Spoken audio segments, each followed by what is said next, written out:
Bulletin की शुरुआत 8 बजे की 18 बड़ी खबरों के साथ। पश्चिम बंगाल के मंत्री पार्थ चैटर्जी की करीबी अर्पिता मुखर्जी के दूसरे घर पर ईडी ने रेड मारी, जहां से 27 करोड़ 90 लाख कैश बरामद किया गया है। साथ ही मौके से 5 किलो सोना बरामद किया गया। ईडी का ये छापा अर्पिता के बेलघरिया टाउन क्लब स्थित आवास पर मारा गया था। ईडी छापेमारी में अब तक 50 करोड़ से ज्यादा का कैश बरामद किया जा चुका है। दूसरी बिग ब्रेकिंग, ईडी ने बेलघरिया क्लब टाउन स्थित फ्लैट समेत 3 जगहों पर ईडी की छापेमारी हुई है। इस दौरान 2 घरों को कार्रवाई के बाद सील कर दिया गया, जिसमें मां का घर भी शामिल है। पार्थ चैटर्जी के एक और करीबी कारोबारी मनोज जैन के ठिकाने पर भी ईडी ने रेड की है। फिलहाल अर्पिता और पार्थ 3 अगस्त तक ईडी की रिमांड पर हैं।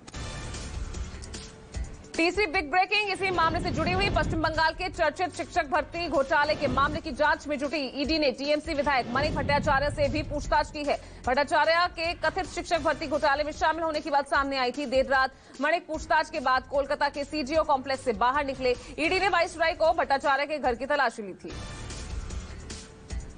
अगली बिग ब्रेकिंग, पीएम मोदी आज और कल गुजरात और तमिलनाडु के दौरे पर रहेंगे। पीएम आज साबरकांठा के गड़ौदा चौकी में साबर डेयरी की कई परियोजनाओं का उद्घाटन और शिलान्यास करेंगे। इसके बाद पीएम चेन्नई की यात्रा करेंगे और लगभग 6 बजे चेन्नई में 44वें शतरंज ओलंपियाड का उद्घाटन करेंगे। कल पीएम मोदी अन्ना विश्वविद्यालय के 42वें दीक्षांत समारोह में शामिल होंगे।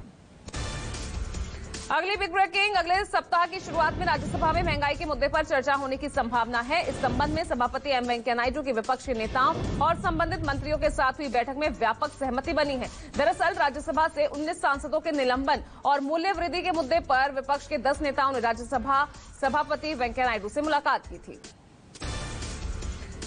अगली बिग ब्रेकिंग, सभी विपक्षी दलों ने 20 राज्यसभा सांसदों और 4 लोकसभा सांसदों सहित 24 निलंबित सांसदों के साथ एकजुटता व्यक्त की। दरअसल सदन से निलंबित सांसदों ने अपने निलंबन के विरोध में 50 घंटे तक संसद भवन परिसर में ही धरना देने की घोषणा कर दी। ये सांसद संसद भवन परिसर में गांधी प्रतिमा के सामने अपने निलंबन के विरोध में 50 घंटे तक धरना देंगे।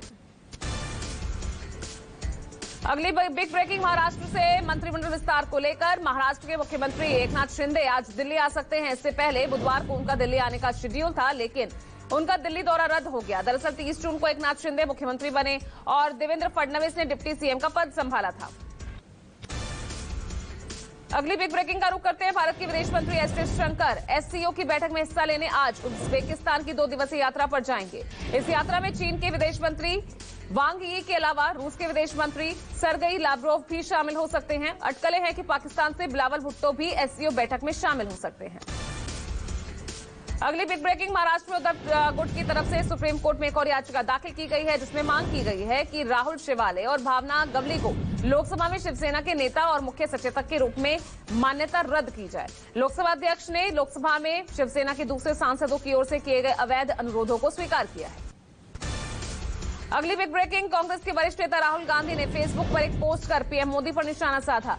राहुल गांधी ने 10 सवाल पूछे हैं और कहा कि वो जनता के मुद्दों पर चर्चा करना चाहते हैं। जनता के कई सवाल थे जिनके जवाब प्रधानमंत्री और उनकी सरकार को देने थे, लेकिन उनकी तानाशाही देखिए। सवाल पूछने पर प्रधानमंत्री इतने नाराज हो गए कि 57 सांसदों को गिरफ्तार करवा दिया और 23 को निलंबित।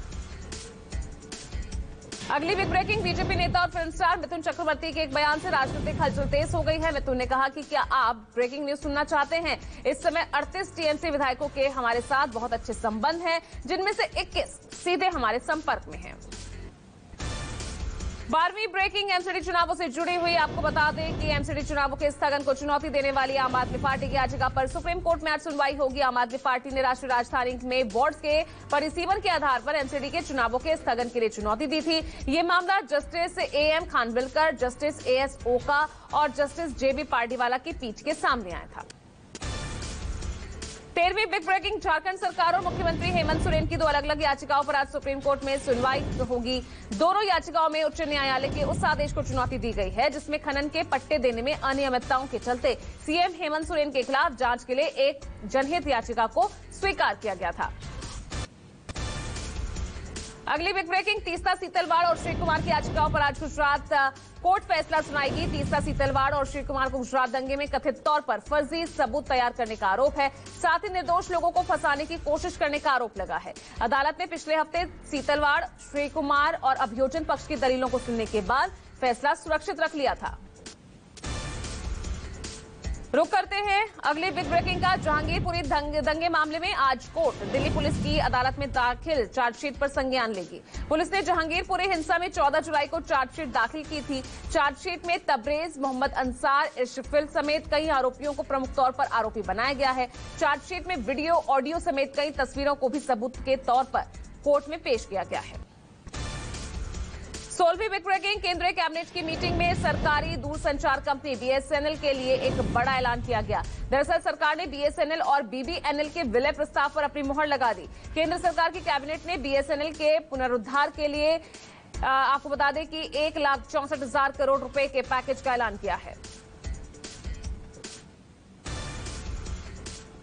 अगली बिग ब्रेकिंग। श्री कृष्ण जन्मभूमि विवाद मामले में कमिश्नर नियुक्त करने की मांग पर आज अहम फैसला आ सकता है। हिंदू महासभा के प्रार्थना पत्र पर पिछले हफ्ते सुनवाई हुई थी, जिसमें हिंदू महासभा के राष्ट्रीय कोषाध्यक्ष दिनेश शर्मा ने शाही ईदगाह मस्जिद का सर्वे कराने की मांग की थी। इसके लिए कोर्ट से विवादित स्थल के सर्वे के लिए कमिश्नर नियुक्त करने की मांग की गई थी। और 18वीं बिग ब्रेकिंग। समाजवादी पार्टी के राष्ट्रीय अध्यक्ष अखिलेश यादव आज वाराणसी और जौनपुर दौरे पर रहेंगे, जहां वो कार्यकर्ताओं से मुलाकात कर लोकसभा चुनाव की तैयारियों को गति देंगे। अखिलेश यादव उत्तर प्रदेश में विधानसभा चुनाव के बाद पहली बार पूर्वांचल की ओर रुख कर रहे हैं।